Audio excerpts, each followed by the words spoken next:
The Holy Roman Empire was not a state with a unified population. A misleading quote from the French philosopher Voltaire stated that it was in no way holy, nor Roman, nor an empire. This is contradicted by modern historians. The Holy Roman Empire was holy thanks to its origins as the papacy's secular protector, as well as the presence of Catholic lords who were collectively known as the Imperial Church. It was Roman through the claim that it was a direct continuation of ancient Rome, and it inherited that empire's pretensions to provide a pan-European order. The empire was a patchwork of different lands and various peoples. Its jurisdiction was never evenly spread nor consistent, and it did not have an obvious heartland or capital city. It existed for over 1,000 years.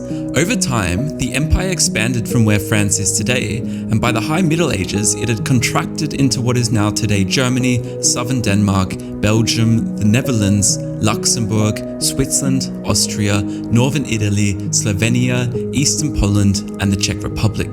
From the late 15th century, the Holy Roman Empire had the addition of the German nation added to its side, but this never became its formal title.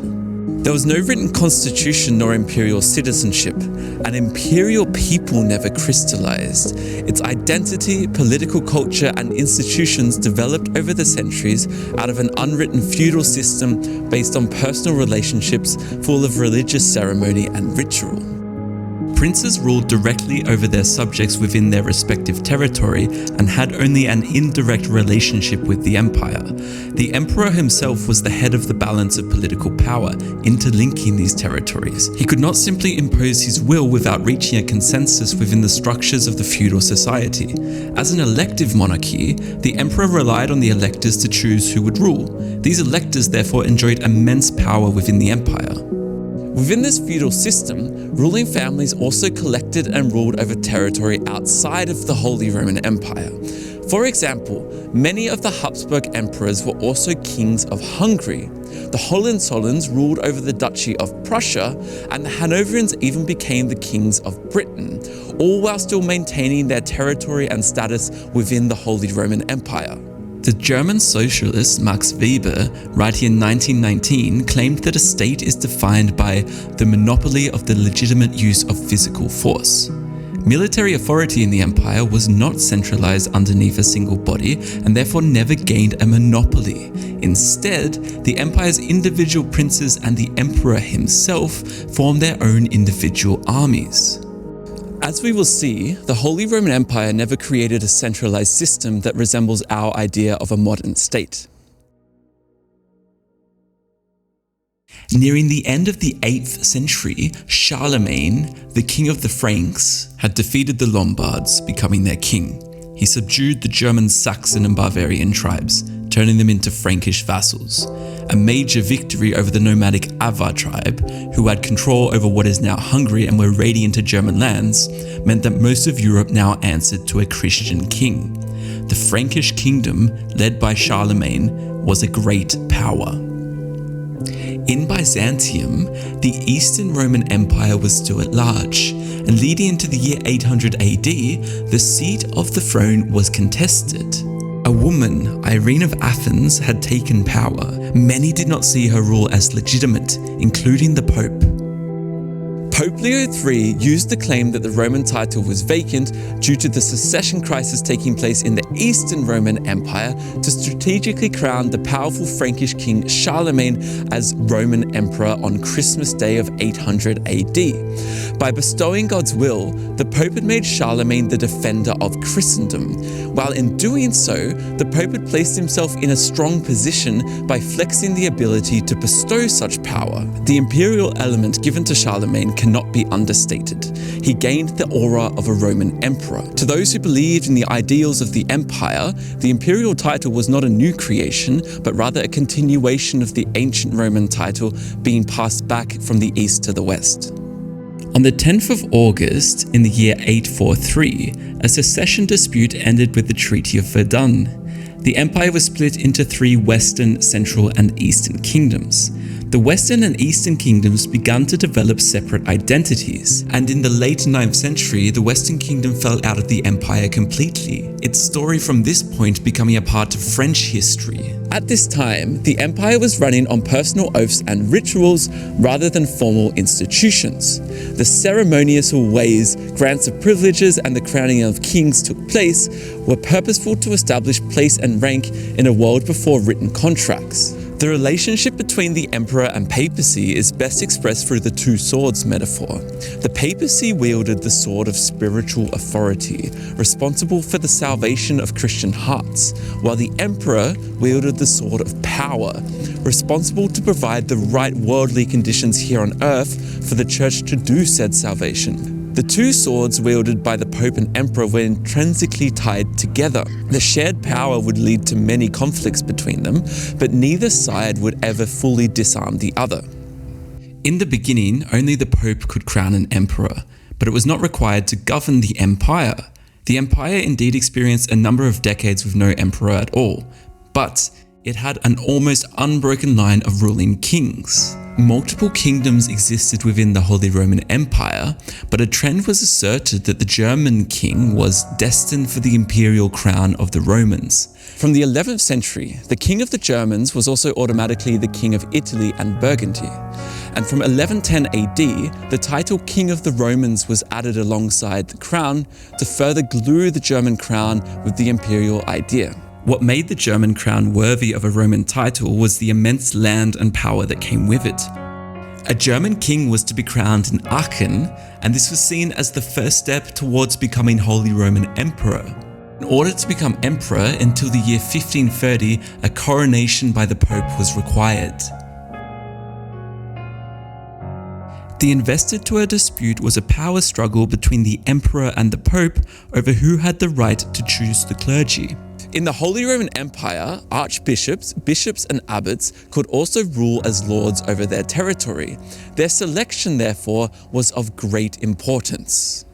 The power struggle ended with the agreement in the Concordat of Worms in 1122, which conceded that the clergy were to be selected by the Pope, but a significant amount of imperial influence would remain. In the year 1133, it was revised that new bishops must swear their loyalty to the emperor before receiving any worldly powers on imperial land. With the emperor at their head, the clergy had secured lordship rights within their territory. Following the Investiture Dispute, lords began to issue written charters in order to establish rights and obligations in a clearer way. In the Holy Roman Empire, a lord retained superior power over their territory. They were able to develop it economically for their own benefit and oversee the lives of its inhabitants. In the mid-13th century, under Friedrich II, uniform privileges were laid out. The evolving idea of princely status was codified. New legislation strengthened individual power of princes over their vassals. But to maintain this status, they were binded in service to the empire. The princes gained imperial immediacy, standing in direct line to the emperor, whereas other lords were mediate, with at least one line of authority between them and the emperor. By the year 1200, there were 16 secular princes. Underneath them, a lower class made up of around 80 counts and several thousand free nobles. In addition, there were 47 archbishops and bishops combined, 27 abbots, and 18 abbesses. A common metaphor is that the Holy Roman Empire was a body with a head and limbs. The head was of course the emperor, underneath which the different limbs found cohesion. The role of the emperor was that of supreme lord, the ultimate judge who would preserve peace and law. But the emperor himself was never above the law. Consent from others was always required. The Holy Roman Empire was an elective monarchy. By the end of the 12th century, a clearer voting system had been established out of a smaller group of people who had gained a monopoly over it. Things were still not fully formalized until the creation of the Golden Bull in 1356, which takes its name from the document's seal. An election required the participation of 3 ecclesiastical lords. Those were the archbishops of Cologne, Mainz, and Trier, and 4 secular lords were also to vote: the Count of the Palatine, the Duke of Saxony, the Margrave of Brandenburg, and the King of Bohemia. The Golden Bull had put into law the exact way the voting rituals would take place, including where electors were to stand, march, or sit during imperial occasions. Unlike in the past, contested elections were now impossible. The 7 electors gained a tremendous sense of grandeur, seen as the pillars of the empire. The common man was not considered in this process. The 7 electors instead represented a divine choice, but their decision was always a cold calculation of personality, strength, networking, and family ties. The Golden Bull was a monumental constitutional leap forward, and it became the center of later to be established institutions. Ever since the birth of the empire, assemblies were held between the emperor and his vassals. Over time, the vassals formed into what are known as imperial estates. The imperial estates were divided into 3 general decision-making groups known as chambers. The chamber of electors was of course made up of the 7 electors. The second chamber was made up of diverse social ranks with a hierarchy of its own. At the top were the dukes, kings, and bishops who ruled directly over land. They all had a say, but it was not equal. Their political power was equal to their individual territory's size and strength. Underneath the princes stood a mixed bag of clergy, counts, and barons who possessed limited political power as individuals, but as a group had a collective voice. The third chamber was that of imperial cities. A imperial or free city was a city that had managed to break free from a lord's jurisdiction and begun to serve the emperor directly. Cities with textile and commercial centers like Augsburg or Nuremberg were important for the emperor as a source of revenue. Not all power bases were represented within these estate groups, such as the imperial knights, who recognized no lord aside from the emperor. In time, the knights began to form their own institutions within the empire that were completely separate from the estate system. All these estates would meet at imperial diets. An imperial diet was a new kind of institution which gave the 3 estates a clear place to meet and voice their say within the empire. The diets discussed taxation, minting and mining rights, settled territorial and military disputes, and were the centers of common decision-making within the empire. Diets were also paired with weddings, knightly tournaments, and hunting exhibitions. At first, diets were not fixed to a particular place in the empire and would be called in different cities when needed. This changed in 1663 when the Diet of Regensburg almost unintentionally never called recess and remained in permanent session until the end of the empire. Let us not make the mistake that any of this gave the impression of a collective national identity. A Hessian noble, an Austrian peasant, a Saxon count, all saw their identity through the association of their smaller community within the greater empire. From 1470, the population was finally recovering from the Black Death. Mining, metalwork, and textile production was booming in many cities. But a constant threat of conflict from both within and outside of the empire created a need for members to collaborate closer. But in order to work together, reform was needed. The development of humanist ideas during the Renaissance created a new intellectual framework to restructure the empire. This came alongside the new medium of printing. In addition, the world's first modern postal system was established within the Holy Roman Empire. Postal stations were set up as a network with fixed routes to allow postmen to change horses quickly and maintain a high speed. Printing and the postal service allowed the spread of ideas within the Holy Roman Empire like never before. Alongside this, the resurfacing of antique Roman law saw the slow establishment of professional courts. The Imperial Chamber Court was established, which served as a court for conflicts between imperial members. The emperor got to assign its presidents, but the actual judges, known as assessors, were chosen by the imperial estates. In response to the estates' control over the imperial court, Emperor Maximilian I created the Aulic Council. It was a separate court held closely to the ruling Habsburg family. It existed alongside the imperial court in a separate legal sphere. The most fundamental law created at this time was the so-called perpetual peace, banning any form of blood feud. But the failure to implement a common tax on the empire's subjects meant that lords, rather than the empire, would continue raising taxes from their subjects independently. Explaining the Reformation, as with many subjects we are touching on, is worthy of a separate video of its own. The initial leader of the Reformation, Martin Luther, was concerned with the salvation of Christian souls. Today, we will be looking at the challenge the Reformation movement as a whole took with the religious and political order of the Holy Roman Empire. In 1517, Martin Luther published the famous 95 Theses in the Saxon town of Wittenberg. Luther not only critiqued the church's abuse of power, but he argued that one could find salvation through faith and scripture alone. Luther's call to discard the use of religious practice in non-religious matters would have profound political consequences, because as we have seen, the Holy Roman Empire's institutions were intertwined with religious practices. In April of 1521, an imperial diet was called in the city of Worms. Luther famously refused to repent in front of the emperor and the estates. The Edict of Worms, issued a few weeks later, banned Luther's ideas. This could never truly suppress the problem, and over time people were split into two polarizing camps: those who were in favor of suppressing Luther's ideas and those who were formally protesting against this, becoming known as Protestants. The Protestants organized themselves under the Schmalkaldic League. By 1546, Charles V wanted to settle the religious question for good, and it took just 1 year for the Schmalkaldic League to be crushed. Conflict was reignited half a decade later, but was formally ended with the Peace of Augsburg in 1555. The Peace of Augsburg demanded peace between the two religious camps. The use of force to settle religious questions was banned.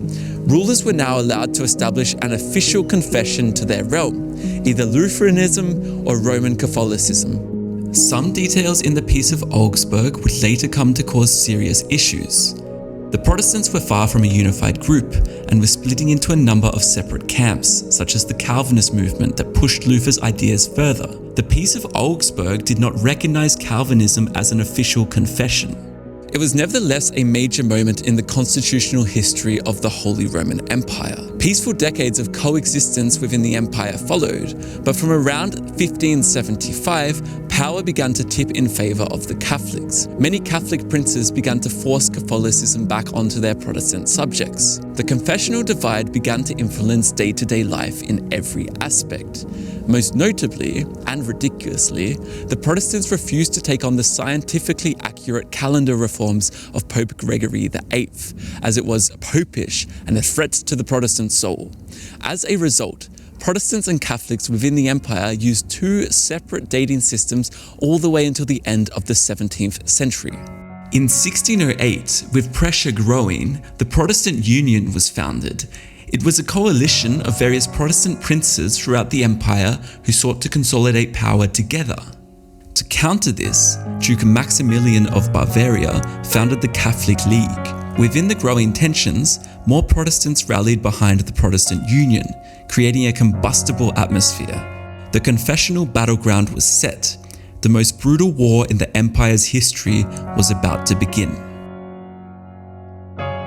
The 30 Years' War kicked off in 1618 with a Protestant rebellion in Bohemia. Once the rebellion gained control, they offered their throne to the Protestant elector of the Palatine. He accepted, but was shortly afterwards defeated in November 1620 at the Battle of the White Mountain outside of Prague. The Holy Roman Emperor, Ferdinand II, transferred voting rights to the Duke of Bavaria, a Catholic ally. He did this without the consent of the Protestant electors and in direct violation of the constitutional Golden Bull of 1356. This was the trigger for an all-out civil war within the empire.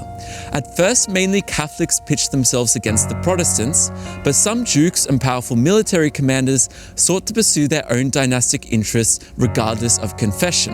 After some time, the major European powers joined and pursued their political interests within the Holy Roman Empire. But long story short, it was one of the most bloodiest conflicts in European history.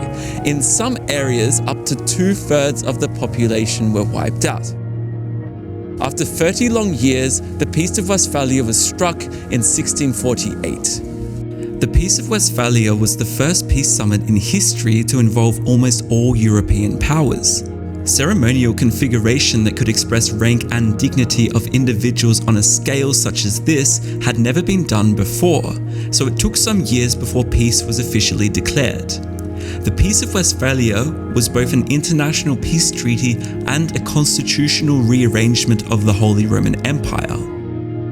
Most importantly, religious questions now had to be agreed on by both sides. The rights of Catholics and all Protestants were secured.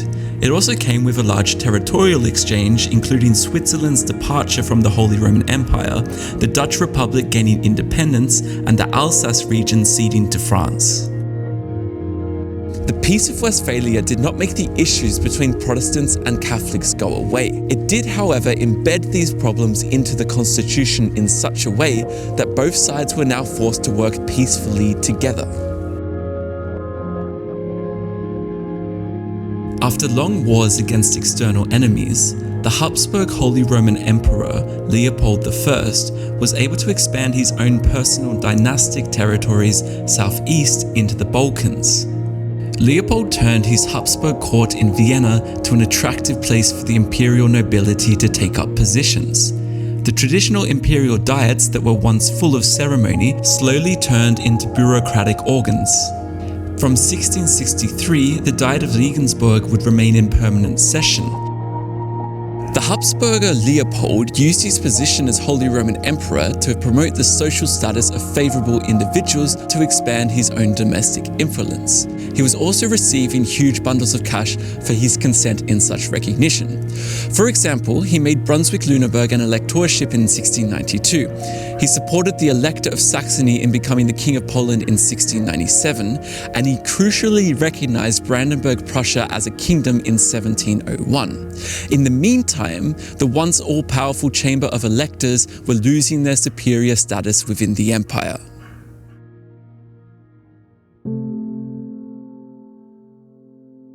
For many enlightened, the Holy Roman Empire's institutions began to seem like a relic from the past. Enlightened princes began to embrace new rationalist ideas of the state. In the 18th century, three royal dynasties, the Hohenzollerns, the House of Hanover, and the Habsburgs, all held a power center outside of the empire. In 1740, the Habsburg Emperor Charles VI died without a male heir. He had already organized the Pragmatic Sanction to enact an ancient Habsburg right of female inheritance. Maria Theresia inherited the Habsburg lands, but the electors chose a non-Habsburg emperor for the first time in almost 300 years. Meanwhile, the enlightened King of Prussia, Frederick the Great, invaded into Habsburg Silesia, which is in modern-day Poland. Then, with French support, Saxony and Bavaria pushed into Habsburg lands, kicking off the War of the Austrian Succession. Another conflict, the 7 Years' War, broke out in 1756. It was an international conflict, but within the Holy Roman Empire, it pitched the Protestant Prussians once again against the Catholic Habsburgs. The Holy Roman Emperor Joseph II would embody the Enlightenment to its full extent. He governed as a rationalist, a cold calculator, and he cared not for the holy or Roman aspects of the empire. Acting within his hereditary lands, Joseph asserted his authority over the imperial church, dismantling the ancient rights of clergymen. The imperial institutions that remained unreformed and slow were simply ignored by him.